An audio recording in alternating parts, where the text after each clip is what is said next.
नमस्ते विद्यार्थी मित्रांनो, 2024मध्ये जी पोलीस भरती प्रक्रिया पार पडली त्याच्या मेरिट संदर्भात आपण चर्चा करतोय। स्पेशली समांतर आरक्षणाचं मेरिट कसं राहिलं होतं त्यावर चर्चा करतोय। आणि आता आपण भूकंपग्रस्ताचं मेरिट पाहणार आहोत। भूकंपग्रस्ताचं मेरिटमध्ये NTC भूकंपग्रस्ताचं मेरिट कसं राहिलं होतं, कारण NTC भूकंपग्रस्ताला सुद्धा महाराष्ट्रात फक्त एकाच ठिकाणी जागा होत्या, म्हणजे 45 ठिकाणच्या भरतीमध्ये फक्त 44 ठिकाणी शून्य जागा होत्या, एकाच ठिकाणी NTC भूकंपग्रस्ताला जागा होत्या।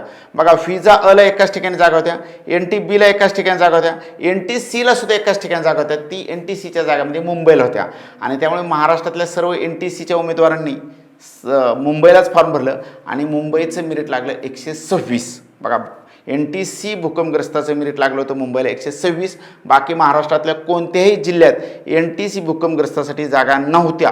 NTCला 3.5% आरक्षण आणि भूकंपग्रस्तात 2% आरक्षण आहे। त्यामुळे दोन्ही ठिकाणचं सामाजिक आणि समांतर आरक्षण खूप कमी असल्यामुळं फक्त एकाच ठिकाणी जागा उपलब्ध होती, त्यामुळे मेरिट 126 वर जाऊन थांबलं मुंबईचं। धन्यवाद। सह्याद्री अकॅडमीचा पोलीस भरतीचा 2025चा नवीन ठोकळा संपूर्ण महाराष्ट्रातील सर्व बुक स्टॉलला उपलब्ध। या ठोकळ्याच्या माध्यमातून येणाऱ्या पोलीस भरतीला 80 ते 90+ मार्क सहज घेऊ शकता।